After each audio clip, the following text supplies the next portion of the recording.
마가복음 10장 46절로부터 52절까지 우리 한 절씩 교독하고 52절은 함께 읽습니다. 제가 46절 읽습니다. 그들이 여리고에 이르렀더니 예수께서 제자들과 허다한 무리와 함께 여리고에서 나가실 때에 디메오의 아들 맹인인 거지 바디메오가 길가에 앉았다가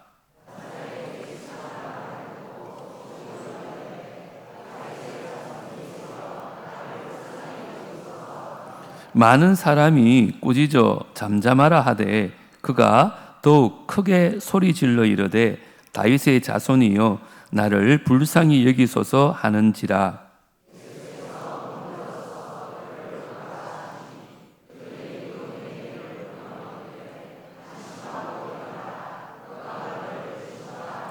맹인이 겉옷을 내버리고 뛰어 일어나 예수께 나오거늘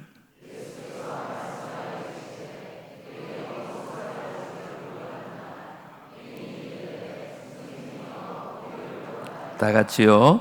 예수께서 이르시되 가라 내 믿음이 너를 구원하였느니라 하시니 그가 곧 보게 되어 예수를 길에서 따르니라. 아멘. 1년에 4차례 5째 주가 있는 날은 우리 다 같이 모여서 예배를 드립니다. 그러다 보니까 강사를 누구를 초청해야 될지 연령이 워낙 넓다 보니까 참 강사 모시기가 쉽지 않습니다. 그런데 귀한 강사님 제가 소개받고 이렇게 알고 보니까 제 성지교회의 후배고 우리 집사람과 동기였더라고요. 우리 집사람 얘기 들어보니까 학교 다닐 때부터 그렇게 남다른 홀리함이 있었대요. 그때부터 별명이 목사였는데 딴 길 가지 않고 고신대학교 신학과를 넣으시고 고려신학대학원에서 MDB 하시고 고신대학교 대학원에서 THM까지 하시고 침례 신학교에서 학위를 받으셨습니다. 육군 군목으로 군성교회에 힘쓰셨고 남아프리카 공화국에서 한인 목회를 하고 대구에서는 달성교회, 달성공원 옆에 있잖아요. 거기서 6년? 7년 목회하다가 또 부산에서도 목회하셨는데 지금은 거제도의 첫 교회인 구영교회에서 농어촌 목회를 합니다. 특별히 이제 온라인으로 말씀 기도 학교도 하고 있고 말씀 묵상학교 또 기납적 성경 연구학교도 진행하고 있어서 평신도 목회자들, 선교사님들에게 말씀과 기도로 새로워지는 삶을 안내하고 있습니다. 저서로는 기도가 어려운 당신에게 또 오늘도 기도로 숨을 쉽니다. 제가 소개받았을 때 기도에 관해서 탁월한 목사님이셔서 온 교회가 한 번쯤 말씀을 들으면 좋겠다고 소개를 받았습니다. 이 시간에 이제 우리 박관수 목사님 나오셔서 기도가 쉬워지는 7가지 기도 방법이라는 제목으로 말씀 주시는데 거제에서 오셨습니다. 그리고 마치고 또 바로 서울 가셔야 한답니다. 먼 길 오셨는데 박수로 환영하겠습니다.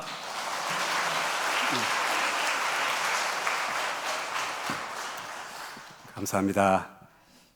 우리 이재범 목사님하고 사모님은 오늘 제가 46년 만에 얼굴을 봤습니다. 얼마나 오랜만에 뵀는지 너무너무 반가웠고요.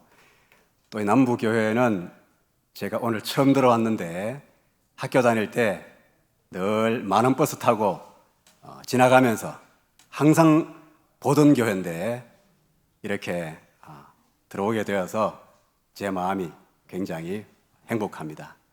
특별히 오늘 제가 행복한 이유는 지금 제가 있는 교회는 시골 교회라서 제일 나이가 어린 신자가 56이거든요. 그래서 오늘 우리 아이들하고 청년들을 보니까 오늘 저녁을 안 먹어도 되겠다 그 정도로 마음이 굉장히 행복합니다. 너무 좋고요. 다녀도 되기는 되는데 그래도 앉아야 말씀을 잘 들을 거니까 앉아서 들으시고 힘들면 일어나서 다녀도 상관은 없습니다.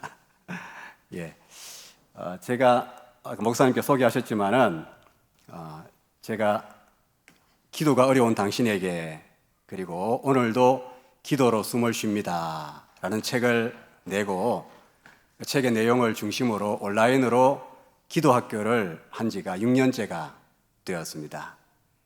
제가 책을 쓰고 온라인으로 그렇게 이렇게 교회 예배 설교로 기도에 대한 설교와 강의를 많이 하고 있는데요. 그러다 보니까 많은 질문들을 받고 또 기도에 대한 이야기를 들을 때가 많이 있습니다. 저에게 이야기하는 사람들의 한결같은 말이 뭐냐 하면, 목사님, 기도가 너무 어려워요. 이런 말들을 자주 합니다. 우리 남부교회에 계시는 분들은 어떨지 모르겠어요. 여러분들은 기도가 쉬워요? 어려워요? 예, 쉽다는 대답은 제가 아직도 들어본 적이 없는 것 같아요. 여러분들도 아마 어린 아이든 연세가 드신 분들이든 기도는 해야 되는 줄 알고 기도가 영혼의 호흡이라는 것은 알지만 막상 기도하는 것은 참 쉽지가 않다. 그런 푸념들을 많이들 하시는데, 그래서 오늘 제가 짧은 시간이지만은 기도를 조금 더 쉽게 할 수 있는 7가지 기도의 방법을 여러분과 함께 나누려고 생각을 하고 있습니다. 기도가 어려운 이유가 뭐냐 할 때에 가장 중요한 것은 기도에 대한 오해가 있어서 그래요. 여기 학생들이 많이 계시니까 학생들에게 물어봅시다. 공부하는 게 쉬워요? 어려워요? 아까보다 대답이 더 크네요. 공부가 어렵다는데 사실은 공부가 쉽거든요. 공부가 가장 쉬웠어요라는 책도 있는데 공부는 진짜 누워서 떡 먹기로 쉬운 건데 제가 해보니까, 그런데 몰라서, 개념을 몰라서, 방법을 몰라서 어렵게 느껴지는 것처럼 기도도 사실은 쉬운데 기도에 대해서 정확하게 몰라서 어렵게 느껴지는 경우가 많다, 그런 생각을 합니다. 기도에 대한 오해 가운데 대표적인 오해가 있는 말씀이 있습니다. 바로 여러분들이 잘 아시는 유명한 말씀인데요. 마태복음 6장 7절 8절 말씀에 기도할 때에 이방인처럼 중언부언하지 마라. 말을 많이 한다고 되는 것이 아니고 하나님 너희 아버지께서 기도하기 전에 아시느니라. 이런 말씀이 나오잖아요. 이 말씀 가지고 기도에 대한 오해가 상당히 많이 있어요. 제가 서울의 온누리교회 아시잖아요.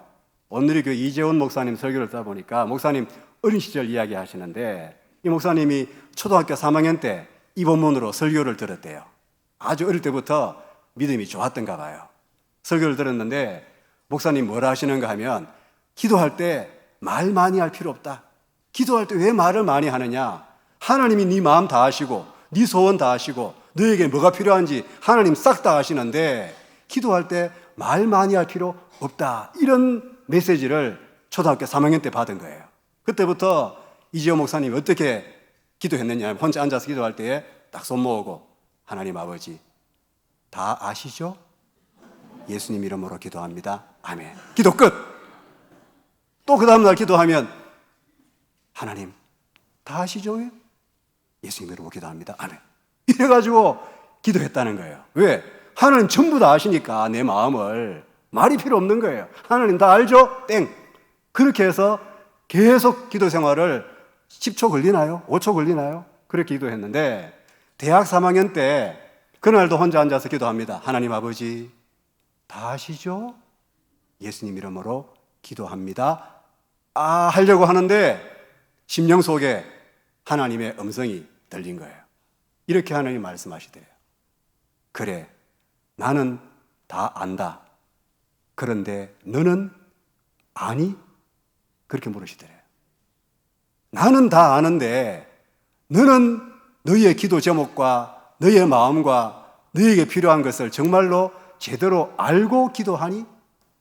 왜냐하면 한 번도 그런 생각 해본 적이 없이 그냥 나오는 대로 너는 하나님 아시죠? 하나님 아시죠? 이것만 하다 보니까 자기 마음의 소원이 뭔지, 나에게 필요한 게 뭔지, 하나님께 무엇을 알아야 될지에 대해서 생각조차를 안 하고 늘 지나가더라는 거예요. 그건 기도가 아니거든요. 그래서 기도에 대해서 말을 많이 할 필요 없다는 이 말을 극단적으로 오해하면 하나님 아시죠? 이렇게 기도하고 끝나는 그런 기도를 할 수도 있는 거예요. 또 다른 오해가 뭐냐 하면 유명한 말씀이죠. 중언, 부언 하지 말라. 저는 어릴 때부터 한자를 참 좋아했는데요. 중언, 부언이 뭐예요? 했던 말 또 하고 했던 말 또 하고 그런 뜻이거든요. 반복하는 거예요. 그러면 하나님께서 우리에게 말씀하시기를 기도할 때에 같은 말을 반복하지 마라. 그런데 여러분, 기도할 때 같은 말 반복 안 하고 기도가 됩니까? 안 됩니까? 안 돼요. 저희 어머니도 식당을 오래 하셨는데요. 밥할 때, 설거지할 때 아버지, 주여. 반복을 하루에 수백 번 하시더라고요. 같은 말을 반복 안 하고는 오랜 시간을 기도하는 것은 불가능해요. 하나님께서는 왜 우리에게 중언부언하지 말라고 했느냐? 그 말은 앞에 말이 나오는데 이방인처럼 중언부언하지 마라. 이방인들이 기도할 때에 자기의 신에게 잘 보이려고 온갖 주문을 외우면서 하면서 오랜 시간 그렇게 희한한 말들을 내뱉으면서 정성을 들이기 위해서 오랜 시간 기도하려고 이상한 말, 생각도 안 하는 말, 그런 희한한 말을 하는 그런 식으로 기도하지 마라. 그걸 말하는 것이지 우리의 마음에서 우러나오고 하나님과 대화하는 그런 기도의 언어들을 무조건 하나도 반복하면 안 된다는 그런 뜻은 아니라는 것을 여러분 유념하시기 바랍니다. 반복하는 것이 필요하고 중요한 말은 반복해야 되고 좋은 말은 반복할수록 좋은 것이고 기도도 반복할 때에 기도가 늘어요. 아이가 말을 배울 때에 반복합니다. 학자들의 의견에 의하면은 엄마라는 말을 아기가 배우는데요. 엄마라는 말을 적어도 1000번은 들어야 애가 말이 터진대요. 그리고 3000번 같은 말을 들으면 죽을 때까지 비몽사몽간에도 잊히지 않는 그런 언어가 학습이 된다는 거예요. 여러분, 많은 말을 듣고 엄마라는 말을 입에서 계속 반복할 때에 서서히 엄마 밥 줘, 빨리 주세요, 엄마 사랑해 이렇게 말이 점점 붙어서 나오는 것처럼 기도도 처음에는 한마디 짧은 문장으로 하다가 점점 기도가 붙는 것이지 반복하지 않으면 기도의 문장은 늘 수가 없는 거예요. 그리고 중요한 것, 아까 그 본문에서 가장 중요한 핵심은 마지막에 있습니다. 너희는 많은 말을 하려고 이방인처럼 생각하지 마라. 짧게 말해도 좋고 한 번 말해도 좋은데 중요한 것은 누가 아신다는 거예요. 너희 마음을. 하나님 너희 아버지께서 아신답니다. 하나님 너희 아버지께서 너 같은 자식의 마음을, 자식의 소원을 아버지가 알지 않겠느냐. 저도 이제 어제 그저께 저희 아들 둘이가 와서 오늘 서울에 갔습니다. 5월달 가정의 달이라고 한번 내려왔는데 제가 아이들 키울 때요, 아이들 눈빛만 봐도 아이들이 뭐를 원하는지 알아요. 아이들이 서울에서 전화가 오면 전화 통화하다 보면 감이 옵니다. 어떤 말 할지 감이 와요. 부모는 늘 마음에 자식이 있기 때문에 자식의 눈빛과 목소리만 들어도 알게 되어 있는데 하물며 하나님 우리 아버지께서 여러분들이 뭐가 필요한지 왜 모르시겠습니까? 중요한 것은 하나님은 그냥 아버지가 아니라 성경에 뭐라 그랬습니까? 아빠라 그랬어요. 예수님도 하나님을 아빠라고 부를 수 있다면 저와 여러분도 하나님을 아빠라고 부를 수 있는 줄로 믿습니다. 따라합시다. 아빠 하나님, 하나님 아빠시여. 여러분과 저는 하나님 아빠라고 부를 수 있는 특권이 있어요. 하나님의 자녀이기 때문에. 그런데 아이들이 어릴 때 아빠라고 부르잖아요.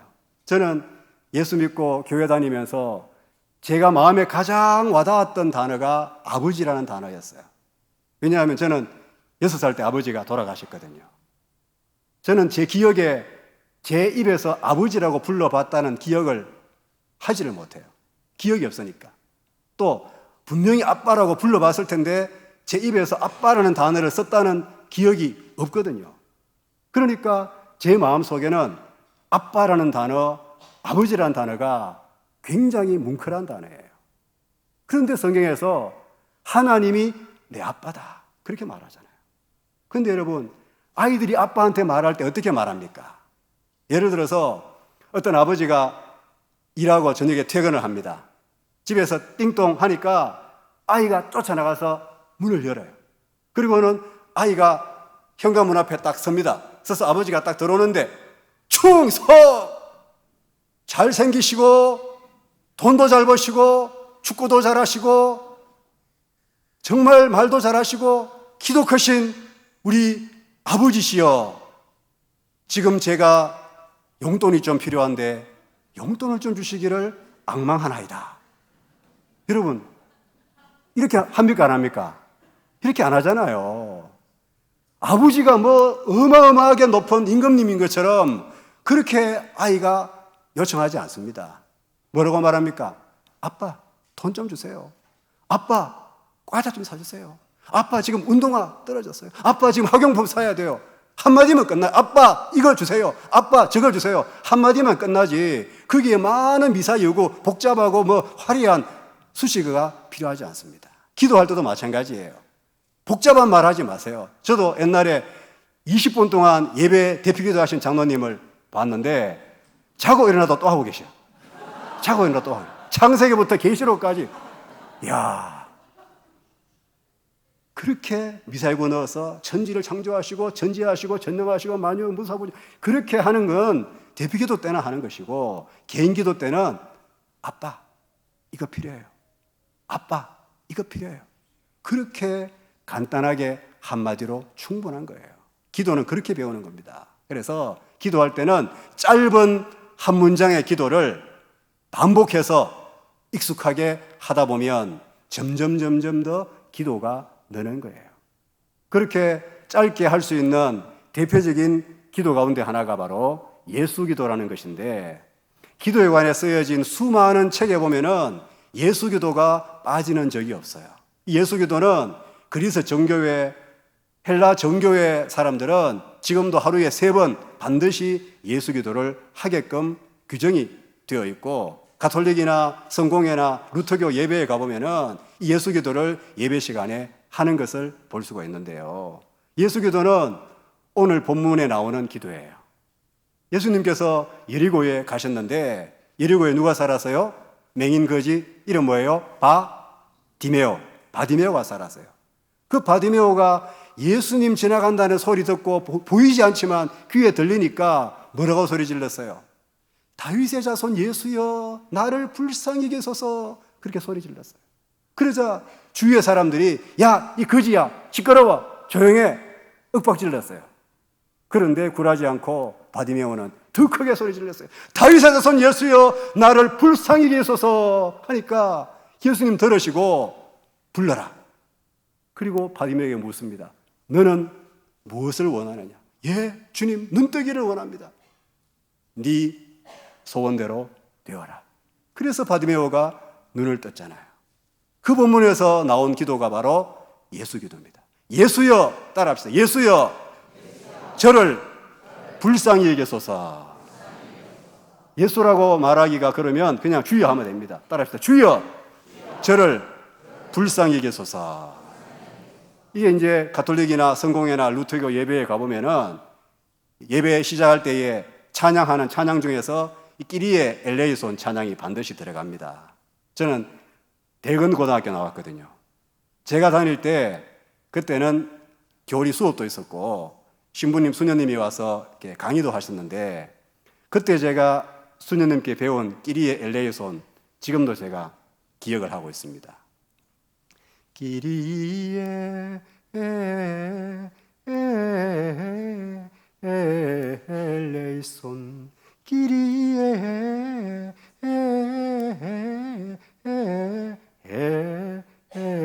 엘레이손. 이걸 꼭 불러요, 예배 시간에. 끼리에 주여라는 라틴어로, 엘레이손, 불쌍히 여기소서. 주여, 저를 좀 불쌍히 여기소서. 여러분, 우리가 기도할 때에 날마다 해야 될 가장 간단한 문장 아니겠습니까? 여러분, 오늘 제가 몸이 아파요. 주여, 저를 불쌍히 여겨주세요. 오늘 우리 아이가 중요한 시험을 쳐요. 주여, 불쌍히 여겨주세요. 우리 아버님이 지금 많이 편찮아요. 주여, 아버님을 불쌍히 여겨주세요. 우리 사업이 지금 어려운 위기에 처했어요. 주여, 우리 사업장을 불쌍히 여겨주세요. 우리 교회가 이번에 중요한 행사를 해요. 주여, 우리 교회를 불쌍히 여겨주세요. 우리의 삶의 모든 일들마다 주님께서 우리를 불쌍히 여기지 않으시면 우리가 어떻게 할 수 있겠습니까? 우리 힘으로는 할 수가 없잖아요. 그렇기 때문에 날마다 순간마다 여러분들이 어떤 일을 만나든지 입에서 주여 저를 불쌍히 여기세요. 주여 저를 불쌍히 여기세요. 주여 저를 불쌍히, 우리 가정을, 우리 어머니 오래 불쌍히 여기세요. 이렇게 수시로 입으로 반복해서 읊조리신다면 여러분들의 기도가 쉽게 잘 입에서 나올 수가 있을 줄로 믿습니다. 따라합시다. 주여 저를 불쌍히 여겨주세요. 두 번째는 겟세마네 기도인데요. 여러분 잘 아시는 예수님께서 십자가에 죽으시기 전에 밤에 제자 3명과 함께 겟세마네 동산에서 기도하셨는데 뭐라고 기도하셨습니까? 같이 읽읍시다. 시작. 이르시되 아버지여 만일 아버지의 뜻이거든 이 잔을 내게서 옮기시옵소서. 그러나 내 원대로 마시옵고 아버지의 원대로 되기를 원하나이다 하시니. 여기서 우리는 기도의 조건 2가지를 볼 수 있어요. 따라합시다. 내 소원, 하나님의 뜻. 이것만 기억하면 됩니다. 여러분들이 기도할 때에 내가 기도가 어떻게 할지 모르겠다 싶으면은 간단합니다. 첫째는 뭘 이야기하라고요? 내 소원을 솔직하게, 구체적으로 있는 그대로. 예수님은 자신의 소원을 말씀하셨어요. 주여, 아버지여, 저의 소원은 죽음의 잔을 마시지 않는 것입니다. 죽지 않고도 구원의 길이 있다면, 죽지 않고 인간들을 구원할 수 있는 길이 있다면 이 죽음의 잔을 피할 수 있게 하여 주시옵소서. 육체를 가진 예수님의 솔직한 소원, 죽는 것 좋아하는 사람 없잖아요. 예수님도 죽는 것을 피하고 싶었어요. 솔직하게 예수님 아뢰었습니다. 그러나 그것으로 끝나면은 기독교의 기도가 아닙니다. 지구상의 모든 종교에 다 기도가 있는데 세계 모든 종교에는 신에게 자기의 소원을 비나이다 하는데 우리 기독교의 기도와 다른 종교의 기도가 차이가 뭐냐? 우리의 기도는 반드시 뭐가 이루어져야 됩니까? 하나님의 뜻이 이루어져야 돼요. 기도는 내 뜻을 이루는 수단이 아니라 하나님의 뜻을 이루는 수단인 줄로 믿으시기를 바랍니다. 기도는 나의 소원 성취의 도구가 아니라 나를 통해서 하나님의 비전이 이루어지는 방법이 바로 기도입니다. 그렇기 때문에 내 뜻보다 더 크신 하나님의 뜻, 내 계획보다 더 위대하신 하나님의 계획, 나보다 더 멀리 보시고 크게 보시고 모든 좋은 것을 하시는 하나님께서 하시는 일이 가장 좋으실 것이기 때문에 내가 기도하는 것보다 하나님이 더 잘하시기 때문에 내 소원은 이겁니다. 그러나 아버지의 뜻이 다른 데 있다면 아버지의 뜻대로 되어지기를 원합니다. 그렇게 기도하는 거죠.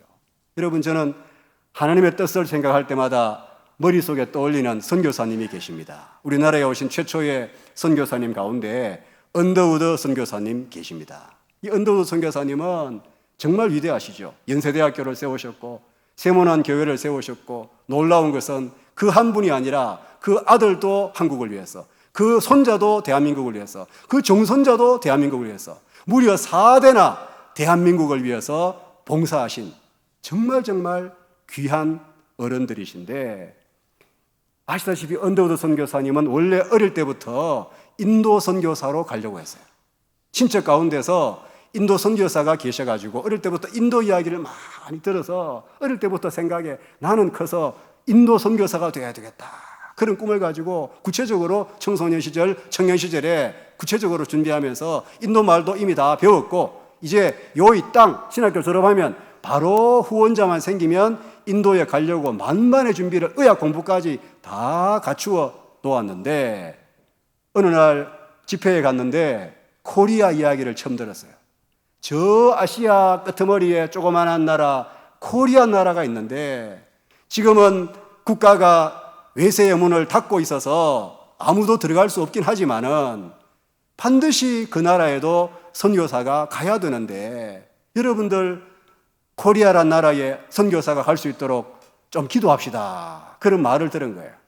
그래서 이분이 그때부터 마음에 감동을 받아가지고 혼자서 기도할 때에 인도 선교 기도를 하고 그 다음에 대한민국에 어느 누군가가 갈 수 있도록 기도를 했어요. 자기가 인도 빨리 가도록 기도하고 나서 그 다음에 코리아라는 나라에도 누군가가 갈 수 있도록 하나님 누군가의 마음을 움직여달라고 그렇게 기도했는데 어느 날 한참 기도하는데 하나님의 음성이 마음에 들린 거예요. 네가 한국 갈 생각은 왜 안 하느냐. 그래가지고 은도 선교사가 하나님께 하나님 저는 벌써 오래전부터 인도 가려고 준비가 다 된 사람 아닙니까? 저는 인도에 가야 됩니다. 그러자 하나님께서 말씀하시기를 한국에 네가 가라. 그래가지고 아멘 하고 우리나라에 25살에 제물포로 오셨지 않습니까? 그때부터 이렇게 4대가 대한민국을 위해서 충성하는 이런 복된 가문이 되었는데 저는 늘 생각에 인도 분들에게 참 미안하긴 한데 얼마나 감사한지 하나님께서 이 귀한 선교사님을 자신의 뜻이 있는데도 자기의 소원이 있는데도 그걸 물리치고 하나님의 뜻에 맞게 이쪽으로 인도하신 하나님이 얼마나 감사한지 하나님의 뜻은 우리의 뜻보다 크신 줄로 믿으시기를 바랍니다. 하나님의 계획은 여러분들의 계획보다 위대하신 줄 믿으시기 바랍니다. 여러분이 생각하는 어떤 것보다 하나님은 더 크고 원대한 계획을 갖고 계시기에 내 소원은 이거지만 이때에 이런 방법으로 이렇게 이루어지기를 원하지만 하나님께서는 더 좋은 때에 더 좋은 방법으로 더 크게 이루어 줄 수 있는 하나님이시기 때문에 내 소원은 이겁니다. 그러나 아버지의 뜻에 굴복하겠습니다. 이것이 저와 여러분들의 소원이 되시기를 주님의 이름으로 축원합니다. 세 번째로 제가 기도에 대해서 강의를 하면은 가장 많은 사람들이 간증하는 기도가 찬양 기도입니다. 왜냐하면 하루에 5분도 기도 안 하던 사람이 오늘 갑자기 1시간, 2시간도 기도할 수 있는 가장 효과적인 방법이 바로 찬양 기도이기 때문에 그렇습니다. 찬양 기도는 뭐냐? 간단하게 말하면은 찬양을 부르면서 또는 들으면서 기도하는 거예요. 아까 우리가 찬양할 때에 완전하신 주 찬양했잖아요. 그 찬양을 부르면서 주님은 완전하십니다. 주님께서는 저의 길을 아십니다. 주여 제가 주님 앞에 바르게 살 수 있도록 도와주세요. 그렇게 마음으로 읊조리면서 기도하면 되는 거예요. 앞에 찬양단이 찬양할 때 찬양 가사를 보면서 또 이런 찬송가를 들고 부르면서 그때 그 찬송 가사 한마디 한마디가 다 사람들이 기도하면서 지은 가사이기 때문에 그 가사 하나하나가 나를 위한 기도문이라고 생각을 하면서 그 한 문장 한 문장을 나에게 적용하면서 아멘, 아멘 속으로 그렇게 기도하시면 그게 바로 찬양 기도예요. 그리고 요즘 유튜브로 찬양이 얼마나 많이 흘러나옵니까? 피아노 연주 찬양도 있고 또 기타 찬양도 있고 또 가수가 부르는 찬양도 있고 성가대가 부르는 찬양 굉장히 많은 찬양이 있는데 그런 찬양을 틀어놓고 그 소리를 들으면서 그 가사를 들으면서 그걸 가지고 기도하면요 내가 머릿속에서 기도문을 짜내지 않아도 되니까 이미 있는 가사를 가지고 내가 따와서 기도하는 거니까 기도가 끊이지 않고 찬양이 나오는 동안에 계속 기도할 수 있어요. 그래서 찬양 시간 따로 기도 시간 따로 하실 필요 없습니다. 찬양 시간에 뭐 하시면 돼요? 기도하시면 돼요.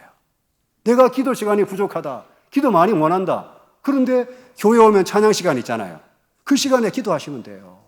앞에 찬양하고 있으면 내가 마음으로 화답하면서 주여 아멘, 주여 아멘 그러면서 그 가사 하나하나를 가지고 내 마음에 적용하면서 기도하시면 찬양 시간이 바로 기도 시간이 되고 그 찬양 가사 하나하나가 아름답고 거룩한 가사이기 때문에 내가 지어내는 기도 말보다 훨씬 더 아름답고 거룩한 언어가 거기 들어있기 때문에 내 기도가 훨씬 더 차원 높게 진전될 수가 있는 거예요. 오늘 바로 해보시면 집에 가서 유튜브 틀어놓고 한번 해보시면 진짜로 1시간, 2시간도 바로 기도가 가능합니다. 해보시기를 바랍니다. 그 다음에 네 번째로 설교 경청 기도인데요. 여러분 설교를 듣는 시간 따로 있고 설교 마치면 설교를 위해서 기도하잖아요. 그런데 이것도 여러분들 통합하시면 돼요. 설교 듣기 전에도 물론 기도하시고 설교 듣고 나서도 합심 기도 하시는 거 좋은데 더 좋은 것은 여러분들이 설교를 듣는 시간 가운데서 기도를 속으로 하시면 되는 거예요. 오늘 오전 예배 때 이 목사님께서 어느 본문으로 설교하셨어요?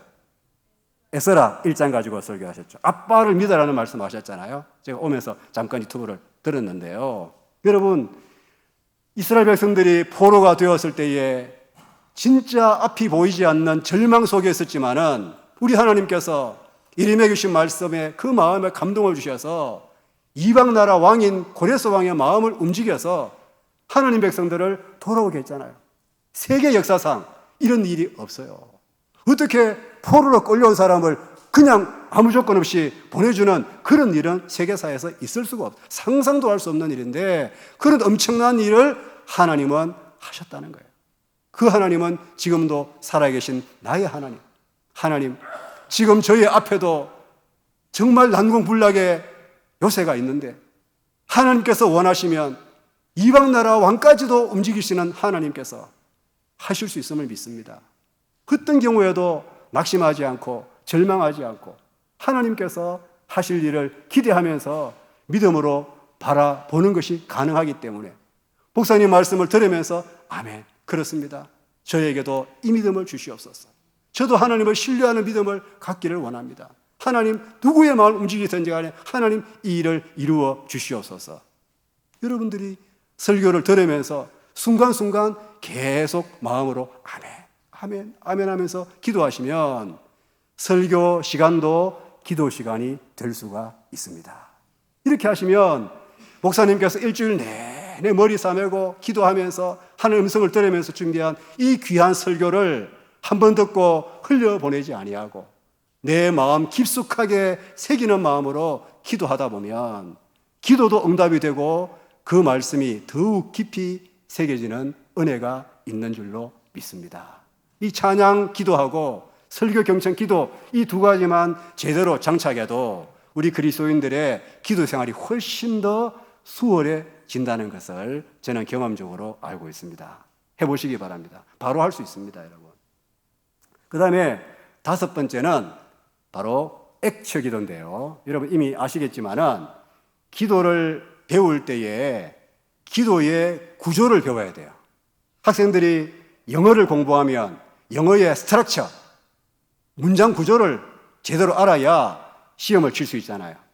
수학을 제대로 풀려고 해도 수학의 공식을 알아야 공식에 맞춰서 문제가 풀어지잖아요. 그처럼 기도에도 공식이 있어요. 기도의 공식은 바로 이 액처라고 볼 수 있어요. 물론 어릴 때 아이들이 배우던 그 방식도 좋습니다. 저는 지금도 그 방식을 늘 생각을 하거든요. 제가 어릴 때 주일학교 다닐 때 배웠어요. 손가락 높이고 하나님 아버지 감사합니다, 회개합니다, 도와주세요, 예수 이름으로 기도합니다, 아멘. 이렇게 배웠거든요. 여러분 그렇게 배웠습니까? 예, 조금씩 다르겠지만은 하나님 아버지 감사합니다, 잘못했어요, 도와주세요, 예수 이름으로 기도합니다, 아멘. 이 다섯 가지 손가락 가지고 기도의 5요소를 배웠는데 이와 같이 액처도 마찬가지예요. 첫째는 adoration, 뜻이 뭐예요? 경배, 찬양, 송축, 그런 뜻이에요. 하나님을 찬양하는 기도를 드리는 거예요. 두 번째는 뭐예요? confession, 회개입니다. 하나님께 내가 잘못한 거 회개하는 거예요. 세 번째는 뭐예요? 간구하는 거예요. 내가 지금 필요한 거 이겁니다 하고 하나님께 달라고 하는 거예요. 요청하는 거예요.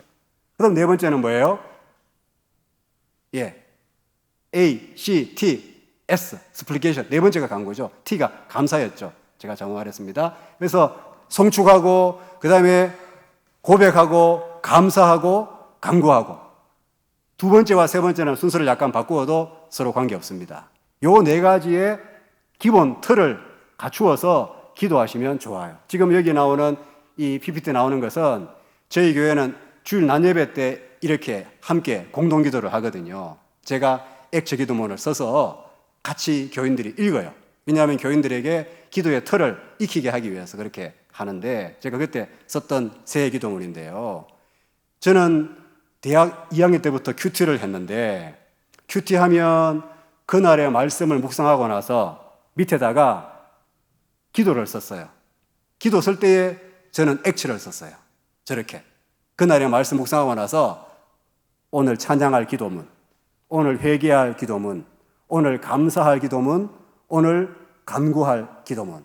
이렇게 네 문장 정도를 쓰다 보니까 그게 제가 익숙해져서 제가 지금 이렇게 기도를 가르치는 강사가 되었는지도 모르겠는데요.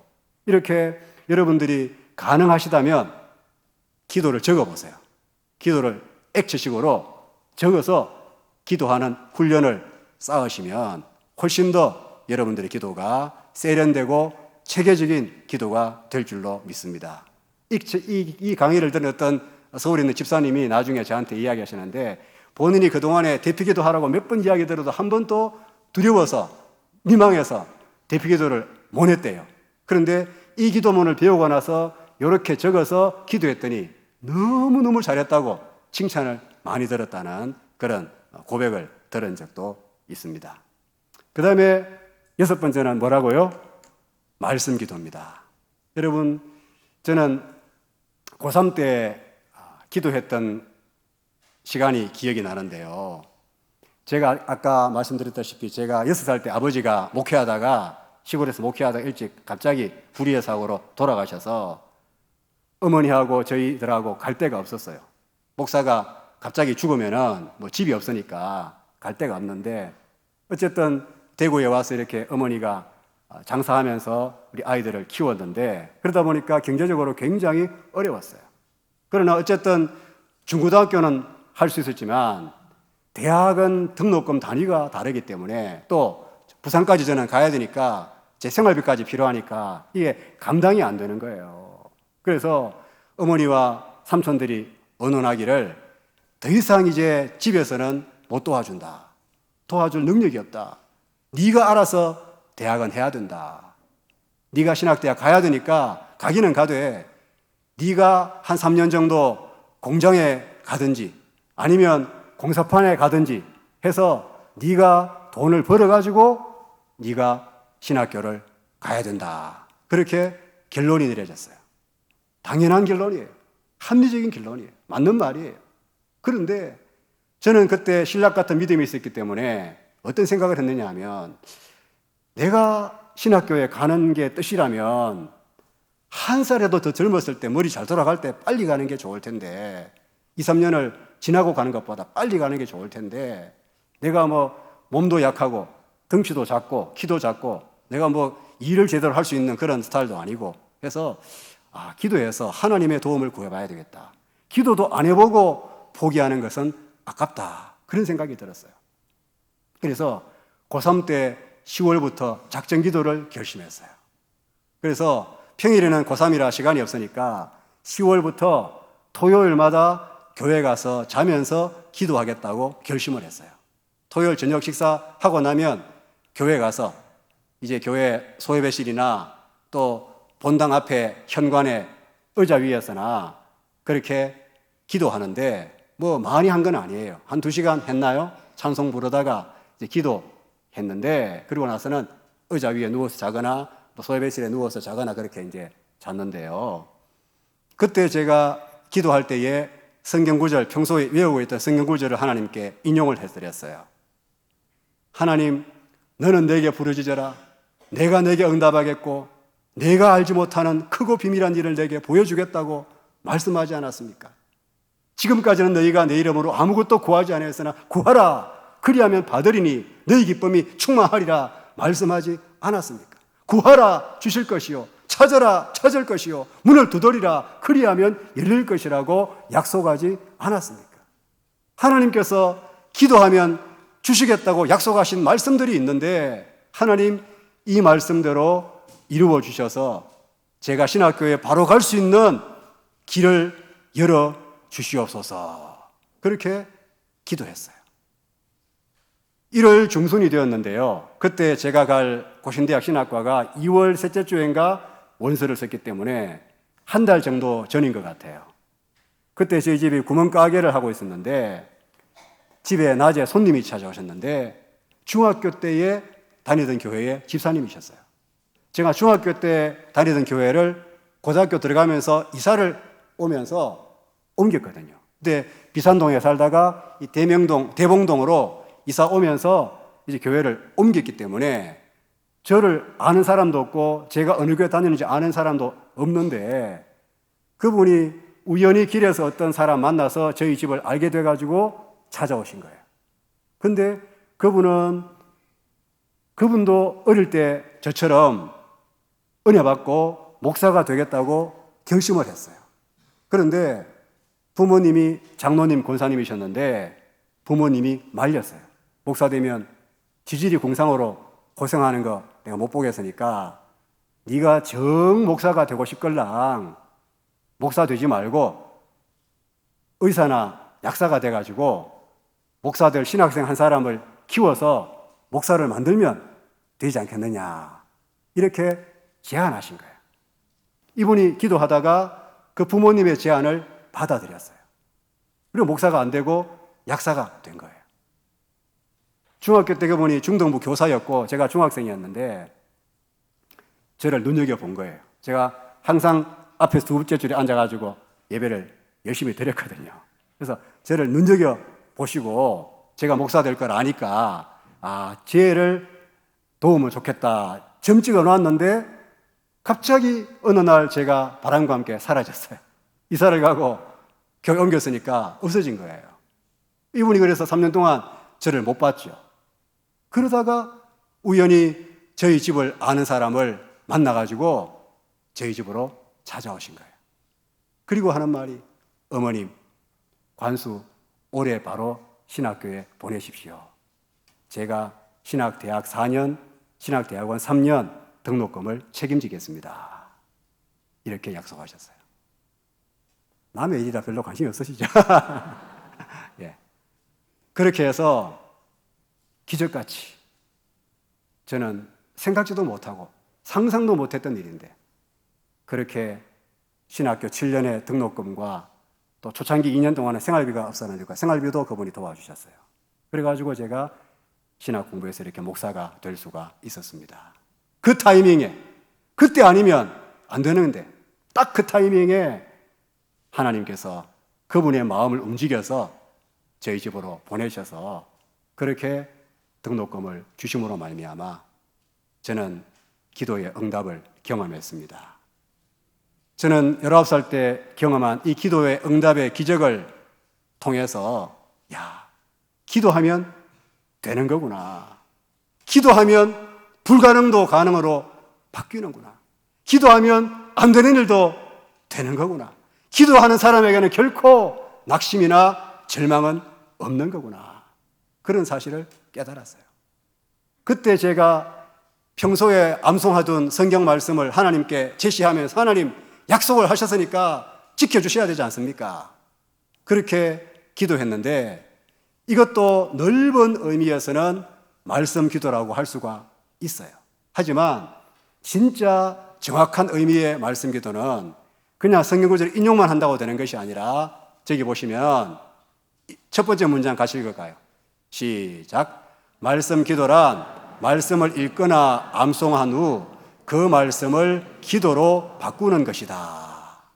자, 성경 구절을 인용해서 기도하는 것도 물론 좋지만 가장 정확한 말씀 기도는 성경을 읽고 그 성경 말씀의 내용을 가지고 기도를 하는 거예요.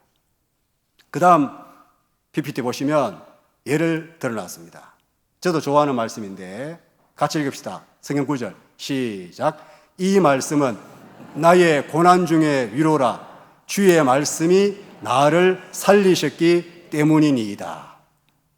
이 말씀 가지고 도널드 휘트니 박사님께서 저렇게 기도하신 내용이에요.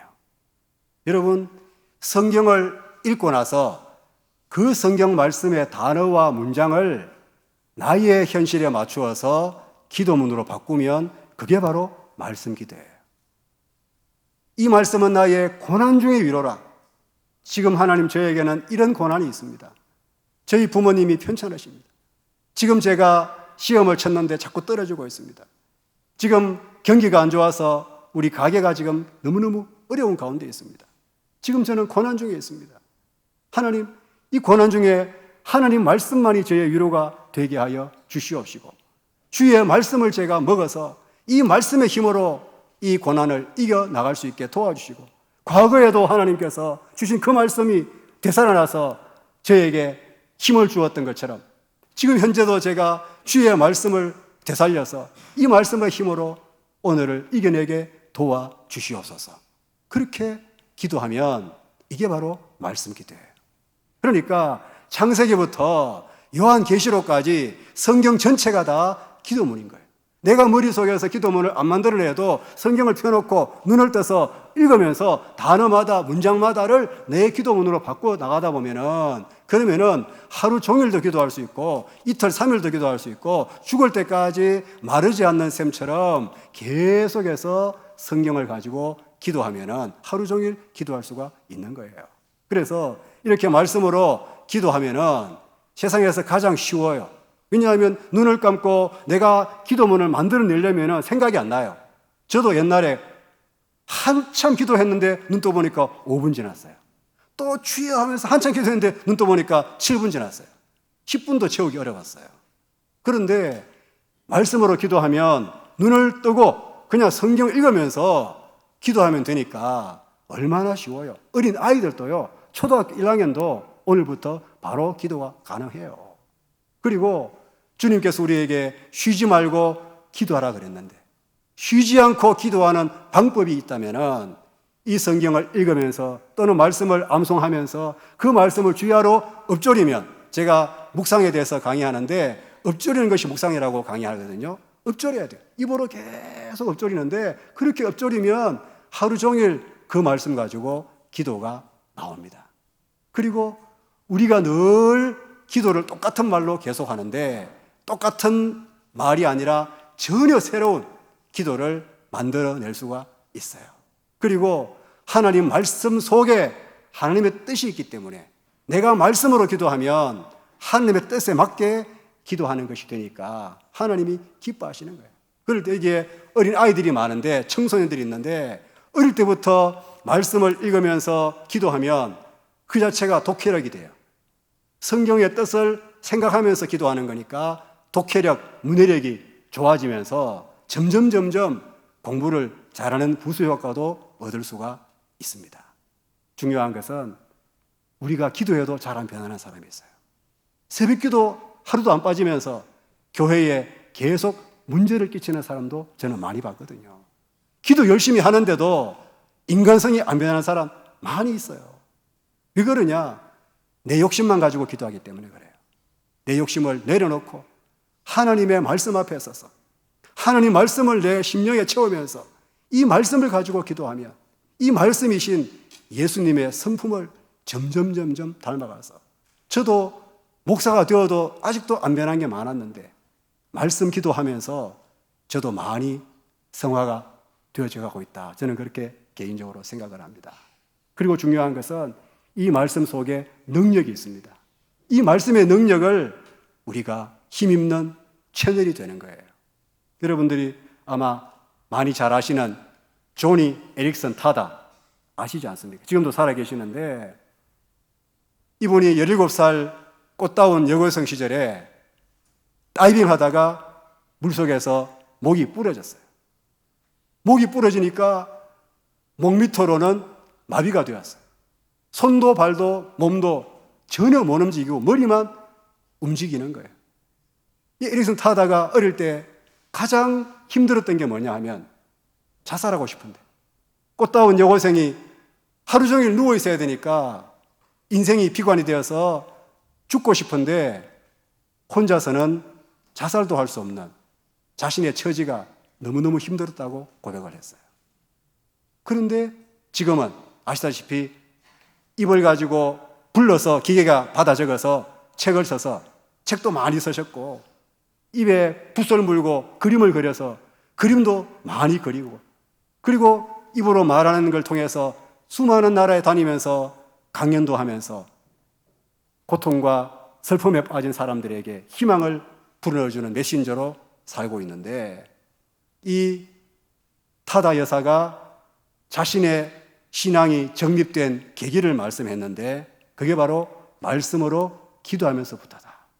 내가 말씀으로 기도하기를 배우고 나서부터 나의 기도의 언어가 나의 언어가 아니라 하나님의 언어로 바뀌면서 하나님의 언어 속에 들어있는 하나님 말씀의 능력이 내 심령에 뚫고 들어와서 내 심령이 하나님 말씀으로 힘을 얻게 되었다. 여러분 그렇잖아요. 사지를 움직일 수 없는 이런 절망적인 상황 가운데 기쁨과 용기로 산다는 게 쉽지 않는데 이 타다 여사는 오히려 다른 사람들을 위로하는 사람으로 살고 있는데 그 원동력이 무엇인가? 날마다 말씀의 능력을 공급받기 때문에. 하나님 말씀은 살았고 운동력이 있어 우리의 심령 골수를 찔러 쪼개는 능력의 말씀인 줄로 믿습니다. 이 말씀의 능력을 여러분 심령 속에 흡수하는 비결이 바로 이 말씀을 읽으면서 기도하실 때에 말씀에 살아있는 창조의 능력이 여러분들의 인생을 바꿀 줄로 믿으시기를 바랍니다. 말씀으로 기도해 보시기를 바랍니다. 너무 쉽고 너무 재미있고 시간 가는 줄 모르고 기도할 수가 있습니다. 마지막 7번째로 중보 기도를 말씀을 드립니다. 여러분 저 사진 본 적 있으신가요? 인터넷에 있는 유명한 사진인데요. 70년대로 보이는데 옛날 교회는 다 마룻바닥이었어요.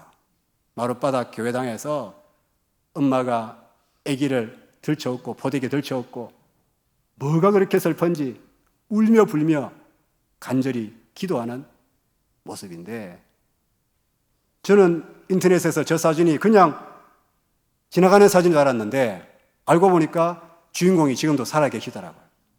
저 기도하는 젊은 여성이 올해 나이가 80이신데 전도사로 심호하시다가 은퇴하신 전도사님이세요. 그리고 엄마 등에 엎여 있는 저 아기가 커서 지금은 중동의 어느 나라의 선교사로 계신다고 하더라고요. 저는 저 사진을 볼 때마다 가슴이 뭉클해요. 왜냐하면 꼭 저희 어머니 모습 같거든요. 저희 어머니도 저렇게 기도하셨거든요. 저희들을 삼남매를 둘쳐업고 교회당에 가서 기도하셨는데 저희 어머니도 과부시니까 생활 대책이 없으니까 돈이 없으니까 등록금도 없고 뭐 아무것도 없으니까 하나님께 울며 불며 눈물로 콧물로 기도하는 것 외에는 살아갈 방법이 없었기 때문에 저렇게 교회에서 기도하셨는데 특별히 저희 어머니의 기도를 제가 지금도 기억나는 것은 자녀들을 위해서 기도하셨는데요. 제가 밤에 자다가 갑자기 오줌 마려워서 일어나 보면요. 제 어머니가 저의 이름 부르면서 기도하는 소리 제가 많이 들었거든요. 낮에 하루 종일 일하시고 피곤할 텐데 밤에 안 주무시고 또 우리 재워놓고 그렇게 우리 이름 하나하나 불러가면서 기도하셨던 어머님의 모습을 저는 지금도 잊을 수가 없습니다. 3년 전에 요양병원에 계시다가 돌아가셨는데요. 저는 어머니가 돌아가시고 나서 아쉬운 게 2가지가 있었어요. 첫째는 이제는 나를 위해서 눈물로 기도하시는 어머니가 안 계시는구나.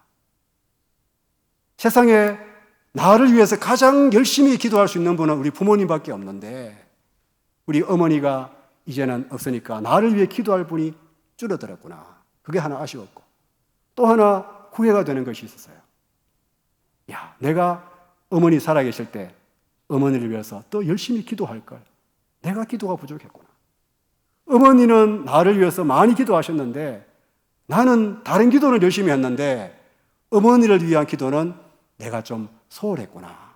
그런 후회를 많이 했어요. 부모가 자식을 위해서 더 많이 기도하는데 자식은 부모 위한 기도를 많이 안 하게 되는 것 같아요.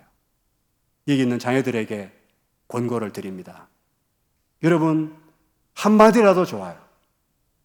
기도는 많은 말이 필요한 게 아니에요. 진실한 한마디. 하나님, 우리 아버지 건강 붙들어 주세요. 하나님, 우리 어머니 좀 도와주세요. 한마디만 하면 되는 거예요. 그렇게 부모님 살아계실 때 부모님을 위해서 한마디라도 여러분 기도하시기를 바랍니다. 그 중보기도가 하나님이 기뻐하시는 기도예요. 그리고 우리 부모님들이 자식을 위해서 줄 수 있는 것이 무엇이 있겠습니까? 우리 어머님도 저에게 돈 한 푼 집 한 채 안 물려주셨어요. 그러나 저는 지금도 감사하고 있습니다. 나는 내 어머니에게 돈 한 푼 안 받았고 집 한 채 안 받았지만은 기도 예산을 받았다. 우리 어머니가 그렇게 불철주야 자식들 이름 불러가면서 밤에 기도하던 그 기도의 소리가 지금도 귀에 쟁쟁하기 때문에 그 기도의 소리를 가끔씩 환청처럼 들으면서 저는 살아가고 있습니다. 어머니가 기도할 때에 기도의 자식은 망하지 않습니다. 아버지가 아들을 위해서 딸을 위해서 기도할 때에 그 자녀들은 분명히 하나님의 복을 받을 줄로 믿습니다. 우리 부모님들 하루에 한마디라도 자식을 위해서 기도하십시오. 저는 불과 몇 년 전부터 기도의 순서를 바꾸었어요. 그 전까지는 제가 목사니까 기도하면 항상 교회 위해서 먼저 기도하고 또 나라와 민족을 위해서 선교사를 위해서 많이 기도했는데요. 제가 가정의 중요성을 깨닫고부터 기도 순서를 바꾸었어요. 왜냐하면 그렇게 기도하다 보니까 한참 기도하면 피곤하고 잠이 오고 바쁜 일 있으면 일어나야 되고 그러니까 앞부분의 기도는 하는데 뒤쪽에 있는 기도문들은 안 하게 되는 거예요. 그런데 제가 항상 제일 뒤에 아내와 자식을 위해서 기도했거든요. 그런데 내 가족을 위해 제일 늦게 기도하니까 그런 기도가 빠져먹을 때가 너무 많은 거예요. 근데 생각해 보니까 진짜 내가 죽는 날까지 내 옆에 영원히 있을 사람, 진짜 내 편은 가족밖에 없는데 영원히 남는 건 가족인데 내가 가족을 위한 기도를 제일 소홀히 했구나 반성이 되었어요. 그래서 지금은 순서를 제일 끝에 있던 거를 앞으로 당겼습니다. 지금은 제가 개인 기도할 때에 제일 먼저 아내와 아들들을 위해서 제일 먼저 기도합니다. 이제 안 빠지게 됩니다. 그렇게 하니까 우리 가정이 점점 더 하나님의 은혜가 충만하게 되어져 가고 있음을 감사드립니다. 여러분, 한마디라도 부모님은 자식을 위해서 기도하시고 우리 아이들은, 자녀들은 우리 부모님을 위해서 살아계실 때 한마디라도 기도하시기 바랍니다. 이렇게 오늘 7가지의 기도 방법을 말씀을 드렸습니다. 여러분, 하나하나 집에 가서 실행해 보시면 분명히 훨씬 더 쉽고 재미있게 기도가 된다는 것을 경험하시게 될 것입니다. 이 시간에 같이 성경 말씀을 한번 같이 읽어보겠습니다. 시작. 여호와는 나의 목자시니 내게 부족함이 없으리로다. 그가 나를 푸른 풀밭에 누이시며 쉴만한 물가로 인도하시는도다. 내 영혼을 수생시키시고 자기 이름을 위하여 의의 길로 인도하시는도다. 내가 사망의 음침한 골짜기로 다닐지라도 저를 두려워하지 않을 것은 주께서 나와 함께 하심이라.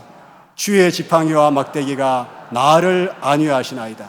주께서 내 원수의 목전에서 내게 상을 차려주시고 기름을 내 머리에 부으셨으니 내 잔이 넘치나이다. 내 평생의 선하심과 인자하심이 반드시 나를 따르리니 내가 여호와의 집에 영원히 살리로다. 아멘. 여러분들이 7가지의 기도 방법을 잘 실행에 옮기셔서 여러분들의 평생이 하나님이 목자가 되어서 여러분들이 이끌어가시는 푸른 동산 같은 삶이 되시기를 주님의 이름으로 축원합니다. 기도하겠습니다. 사랑하는 주님, 기도가 생명이요, 기도가 하나님의 지혜와 능력의 통로요, 기도가 하나님의 뜻이 이루어지는 도구인 줄로 믿지만 그동안에 저희들이 기도를 어려워하며 기도가 많이 부족했음을 고백합니다. 주여, 저희들의 입술에서 기도가 더 쉽게 나올 수 있게 도와주시고 우리의 기도가 하늘 보좌에 닿는 기도가 되게 도와주시며 우리의 기도를 통하여 하나님의 뜻이 이 땅 위에 이루어지게 하여 주옵소서. 예수 기도와 겟세마네 기도와 찬양 기도와 설교 경청 기도와 액처 기도와 말씀 기도와 중보 기도를 배웠는데 이 배운 것을 실행에 잘 옮겨서 저희들의 기도 생활이 성령으로 충만한 기도 생활이 되게 축복하시고 가정가정마다 기도하는 소리가 흘러나는 복된 가정들이 다 되게 하여 주시고 다음 세대들이 기도를 배움으로 말미암아 기도의 용사가 되어서 하나님의 사랑받는 귀한 인재들이 다 되게 축복하여 주시옵소서. 구주 예수님의 이름으로 기도드립니다. 아멘.